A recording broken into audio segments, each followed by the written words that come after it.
All right, let's try it. Against our better judgment today, we're gonna try to fire up the old big block. Now, before you guys rip my face off, there's a reason I'm using this auto parts store frame oil, because we've got to run some oil through this. The old oil that we drained out had some moisture in it, had some water in it and stuff. Oh yeah, buddy. I've been taking everything apart, checking everything, did a compression check because I'm taking notes of what this car even is and how we got it and how it came to us. So this way I can reference these notes in the future. One of the things we didn't really get to go over in the last video when we picked it up is we were so crazy about just getting it on the trailer and getting home. We had to turn and burn.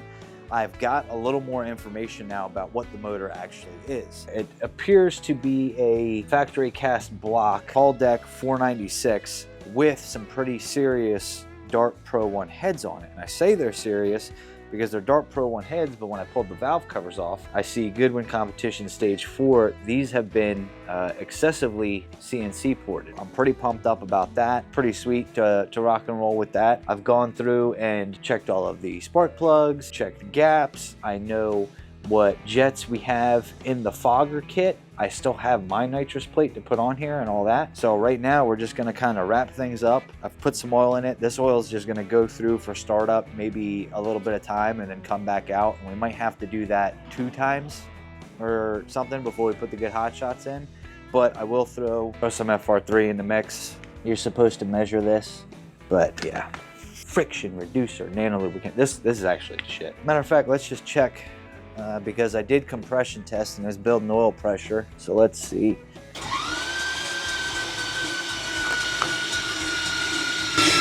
Let's go ahead and jam this thing back together, put the plugs back in. One of the things that you guys got to know about the plugs is when I pulled these out, and this is why I've slightly taken it apart just to make life easier. These spark plugs are indexed, and if you guys know what that means, you know exactly what I'm talking about. For those of you guys that don't, when you have any engine that's got a large dome piston in it, you have to index the plugs, which means mark them with the ground straps, because the ground strap has to be in the, depends on how big the dome is, but usually like 10 o'clock to 2 o'clock position is best, because if you have the ground strap at the 6 o'clock position, the dome can actually hit the ground strap, close the ground strap on the plug. So I'm not a big fan of these plugs. I do have a fresh set, but I think we're just gonna fire it up on what we've got here, and then when we drop the oil, when we see, you know, if everything works out, if everything's okay, we still have to add a cooling system. There's a few more things that have to happen, but if this works out, then we can put fresh plugs in it. I can go through, and then once this has been run, you know, recheck the valve lash, do all the kind of big block stuff that we gotta do. Oh, UPS, it ain't for us. Let's go ahead and get to cranking on this bitch, dog. There we go. A little syringe action. Since it's been, I don't know when the last time this thing was started, we're gonna inject the cylinders, a little FR3. Yes, I know this is a gasoline extreme bottle. I was gonna try and do it with this bottle, but the angle of the spark plugs won't allow it. It's gonna smoke a little bit, but I need some lubrication on those cylinder walls. Like I said, I don't know the last time this thing's ran. Not a lot, not a lot. I will say the guy did, he did put anti-seize on all the spark plug threads, so those came out nice and easy. So that was pretty cool to see. This thing's been sitting a long time. All right, got some FR3 in there. Put plugs in, put headers back on, hook it all back up, figure out a carb fuel situation, fire her up. If that works, I've got a converter that when I looked up says NA high horsepower naturally aspirated converter, which kind of sounds like what we got. So that's that. So yeah, let's get this thing together and do it, I guess. See, spark plug just like that, ground strap to the sky. And this is like the part of the pain in the ass about big block stuff. Just shit like this, like the LS, we don't have to do this. On the LS, we just throw some spark plugs in, and wherever they land, we send it. You know, we gap them, obviously. But like, see this one? This one here is, it's a little too far off to the side. So sometimes you got to either try them in a different hole or retry all together. There's a bit more maintenance that comes with big block stuff like this, and a bit more fine touch stuff, you know, like paying attention to these kinds of things, but it's been a long time since we've done it, so why not, right? See, now look at this one. Now this one is about 11 o'clock, or not, maybe 11:30. We ain't quite, 12 o'clock there, but that I can live with. I have tested electronics, and from what I can tell, most of the electronics work. I tested fuel pump kicked on, water pump kicked on, maximizer stuff kicked on, the MSD box, like the gold box, I'm assuming it's on. I don't remember if that has like a light on it that'll tell you it's on. Probably does, I gotta check. Nick Pluniak, shout out my man, who is one of my friends that knows quite a bit more about big blocks than I do. He gave me a starting point for valve lash. He said obviously get something in the cylinders because we just don't know. And then he gave me a starting point which would be kind of safe for hot valve lash. He said it'd probably be better to compression check it once it's warm too. There could be some things, because I was discussing some of the things I found in the compression check. He's like, well, the cam could have a bunch of overlap in it. There could be some things that are just affecting the way that we are getting our results of the compression test. I was able to find information about the gentleman who owned this vehicle. It looks like he had passed at the end of 23. So it could be this thing hasn't been started in a year.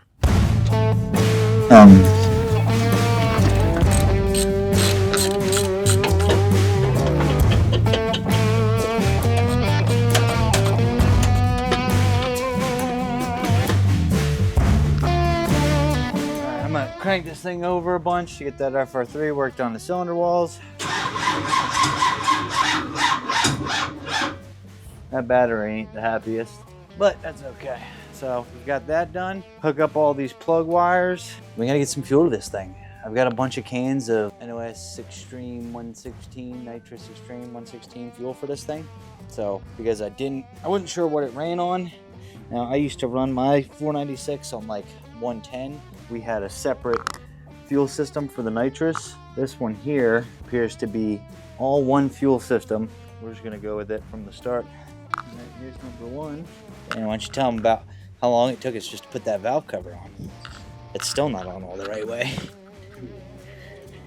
Too long.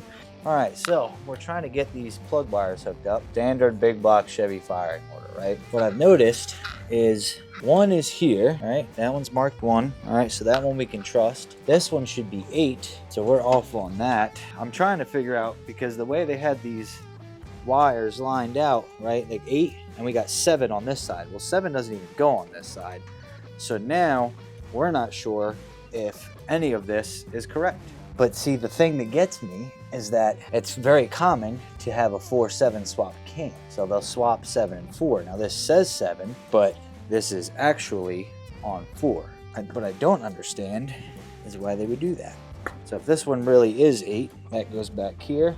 So 1, 8, 4, 3, 6. So this one's gonna be here. So we're gonna go 5, 7, and 2. So let me make sure 2 is right. So we got 5, 7 over there. I'm not sure, and see, here's one of the things. So some of where I thought like, hey, these are all correct. Well, when one is incorrect, it'll throw your whole day off. It looks like we don't have a 4-7 swap cam, so that's good, right? Now we just gotta figure out how to put some fuel in this thing. Yeah, I mean, at this point, we're fuel and turning on the ignition and hoping that works away from firing this bad boy up. They got these really long studs in here. Ugh. Let's hunt for some carb studs, which I know where some should be, and then see if I can find what I'm hoping is 2 6AN lines. That is what we will need to go from fuel pressure regulator to here. We can dump some of that 116 in the tank and let her rip potato chip. You ready to do big block shit, dog? You ready to hear open header, out the fender, bop, bop, bop, bop, bow, bang it through the motor one time? I'm banging through the motor like 16 times. We still got to go over to the other shop and get my 2 15-pound bottles and all the stuff we need for nitrous, but one step at a time. The thought process here too was like, I mean, now that I see the weight, I'm like, oh, it's a little heavy. This thing's got to be pretty damn healthy. It's possible that this thing could run 6.0 at no mercy. So I'm like, Really, we know the other Nova's good. So at this point, we're just kind of, screwing off with our new toys. But let's see if we can find something to get this carburetor down working with. And then we'll be able to fire, baby. Ooh, carburetor is on. Get the job done for some purposes. Bam, bam, bam. Bam, bam, bam. Oh, dog, we're about to fire this thing up. Or attempt to. I don't know what's up with this carb. All the toilet bowls together until we can get a working toilet bowl. Sound good? There we go. We got the cap on there. All right. We've got a temporary line hooked up. We can at least attempt to see if it'll work. Give these a little snug of love. Damn toilet bowls. Always with the toilet bowls, Brandon. Why do we always get ourselves into toilet bowl situations? So I think there might still be a problem with this toilet bowl here. I don't know. I've never even taken apart a toilet bowl before. I don't think I've really had any reason to. If it becomes a problem, what I think is a problem becomes a problem, we will A, know it immediately, and B, I will take apart as many toilet bowls like I laying around in the garage to try to get some parts and pieces. You ready for big boy fuel? That's some big boy fuel. We got the Sunoco Max NOS, maximum nitrous, which is weird because if you think about it, Sunoco has a fuel that says Max NOS, but there is a company named NOS. So is it specifically for their systems only? No, absolutely not. As you can see, I'm very carefully pouring the fuel in, but letting the water off the top of this can only, oh shit, here I go talking that shit, run onto the top of the fuel cell. This fuel cell is empty. I have not put fuel in here. So this fuel is also very expensive. So let's just put a couple gallons in there, and then we can go kick the fuel pump on, check for leaks. Yeah, there we go. Where are we going? Oh, I forgot to hook the bottom one up, didn't I? I knew it. Well, fuel system works. I was so worried about those top ones that I forgot about this one. You'll have that on them big jobs where you get excited about it all. All right, ready? Priming. Where at?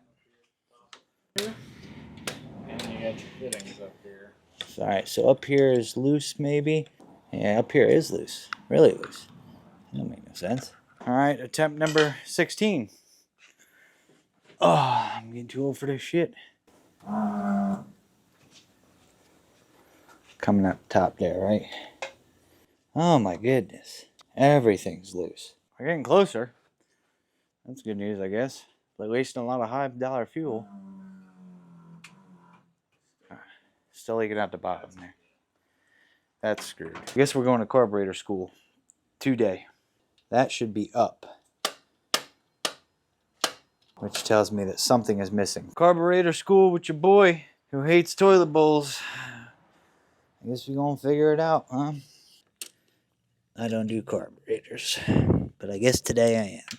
But that's hot rodding, right? Like, really, it's the core of cars and hot rods and all that stuff is, well, you don't know how it works, figure it out. All right, so there's that part, right? There's our jets. There's the float in here. So why would it be leaking out through here? What am I missing there, buddy? Like, is there something that's supposed to be in there that's missing? What keeps it up in there? Well, this thing looks like it ain't been threaded right since 1962.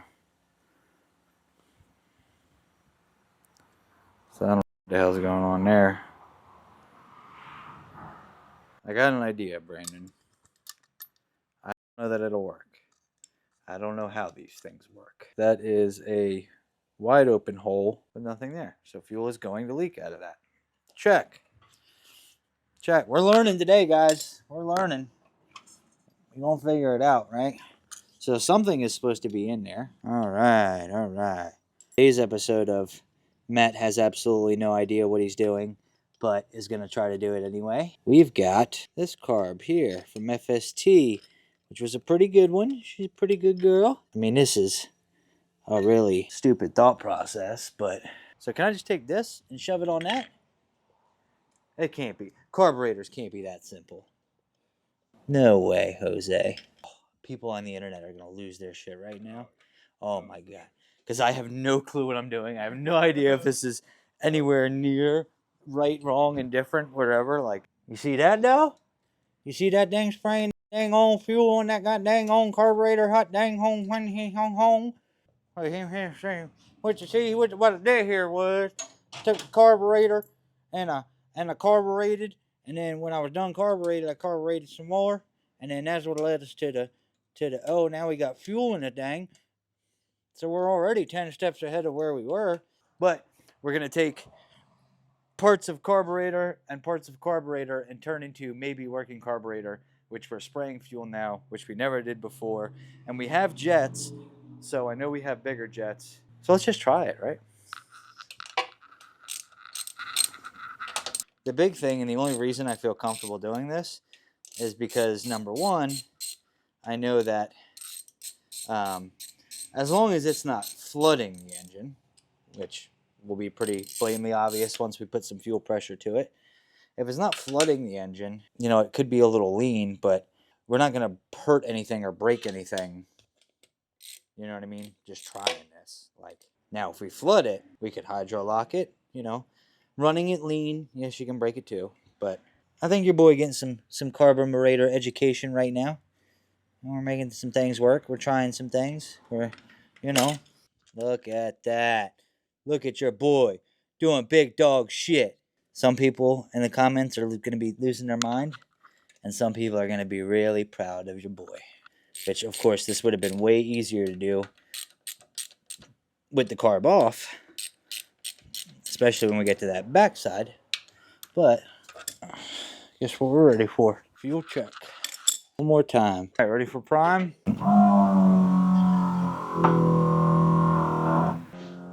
Still leaking? No. This thing ain't flooding, but it's spraying fuel. Guess what that means, Brandon?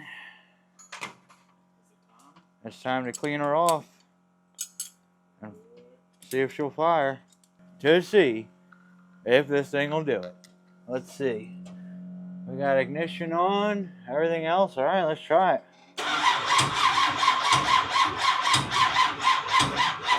That battery's hurting, dog. Battery charger's ready. What the fuck is that noise?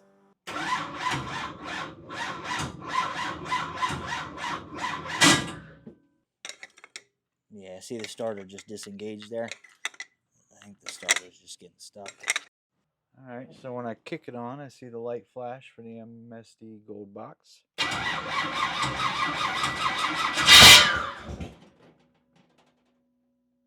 She wants to.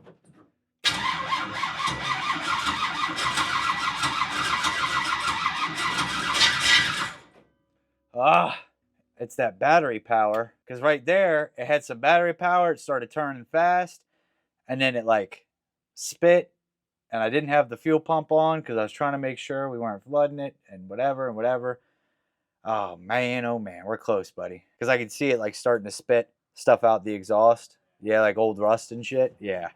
So I'm like, oh yeah, we're getting close. It sounds like the starter flywheel situation, flex plate situation is not too happy. But that's not a big deal.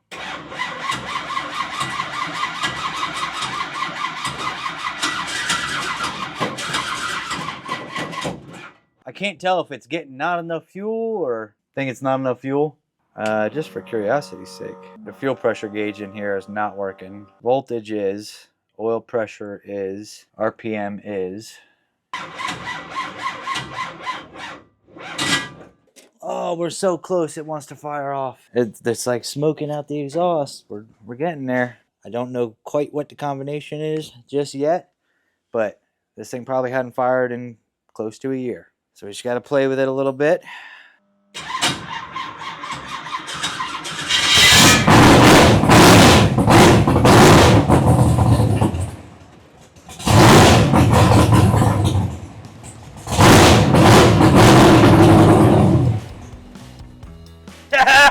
Buddy!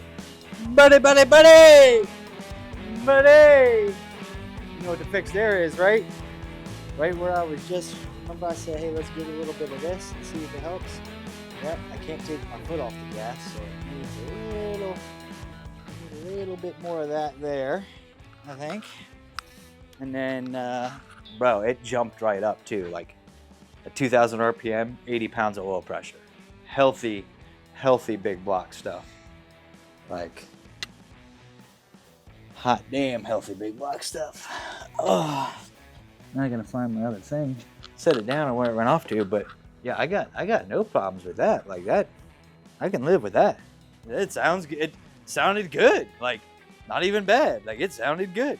A little more throttle, a little bit. So we'll give it a little scoop-de-doop.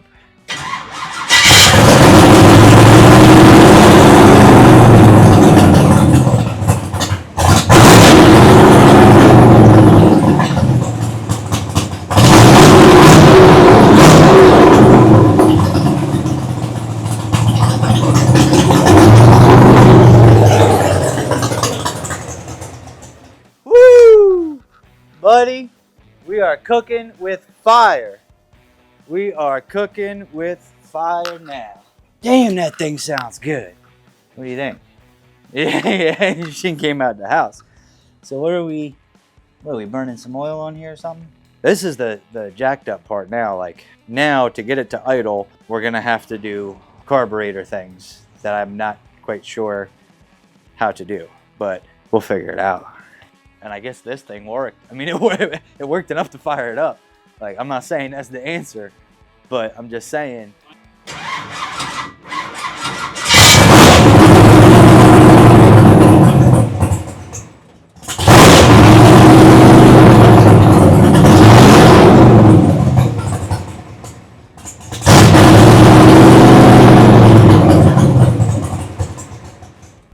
SFI bell housing.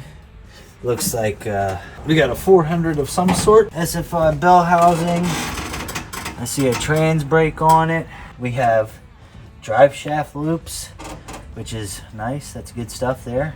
And ooh, that's good to know. Look what we don't have: a trans cooler. Those lines are hooked to each other. Just looped. Those lines are just looped. You've got to be shitting me. What a stupid fucking thing to do. You see that?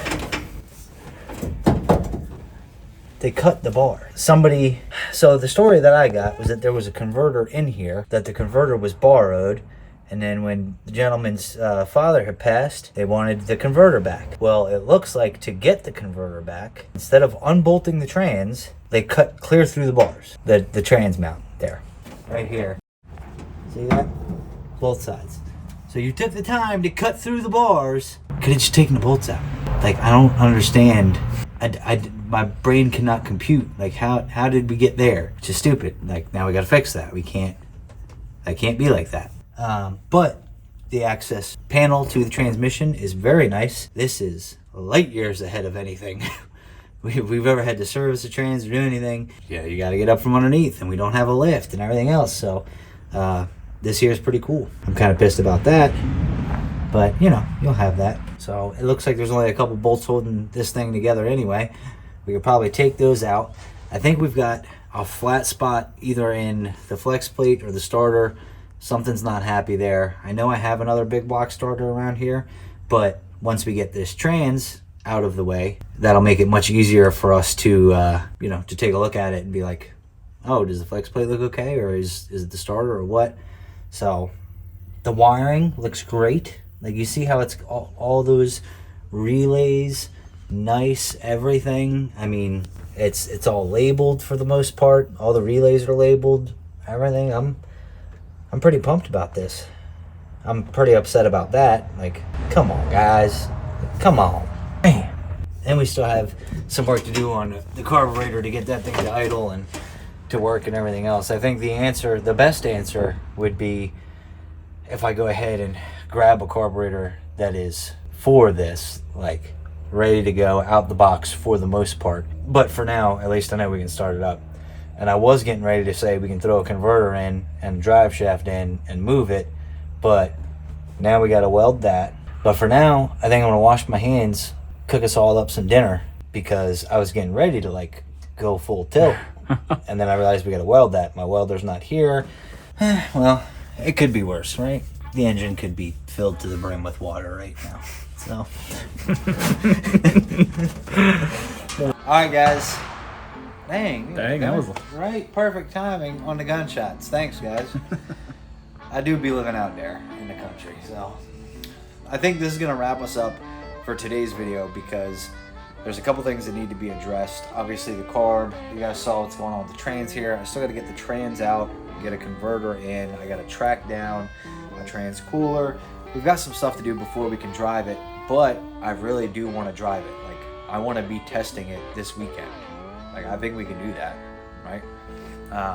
So in order for us to do that, to be testing this weekend, we got to put the camera down. We got to stop focusing on making videos. We got to start focusing on just get the work on the car done. So I'm going to get to that. And then probably the next time you guys see it, hopefully we'll be firing it up, driving it onto the trailer, driving it to the test, getting it to the test spot, going ahead, making some hits. So this way we can kind of shake this thing down and see. Because right now my game plan is fool's gold. We'll run, high fives, which means we can turn it down and go sixes. That's cool.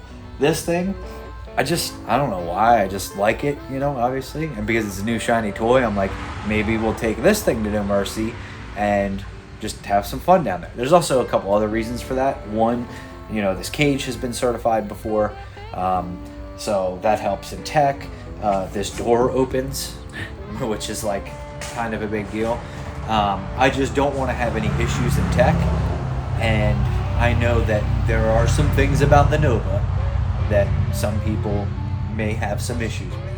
Now, we've gotten through tech before because all the other, the cage is good, all that kind of stuff, but I figured this might be a little easier, and it's a little more simplified, right? We're not gonna have to do ice. And if it can run the number on motor, which I know is asking a lot, especially at the 2,900 pounds with me in it, but if it can run the number on motor, it's got about 300 shock fogger, so I don't got jets for that. I do have the plate. We got to redo some of this carb stuff too, like if we throw the plate in there for 2 kits and the wiring for the nitrous is messed up. So right now we're just having fun. If I can get this thing out, get it tested, if it seems like it's going to perform okay, if it runs, I would say somewhere in the ballpark of 20s to 30s on the street, that would make me feel comfortable enough to say that we can bring this thing to the track, and on sticky radial prep, we can hopefully get some more out of it. So that's going to be it for now. I will see you guys next time, and thanks for tuning in.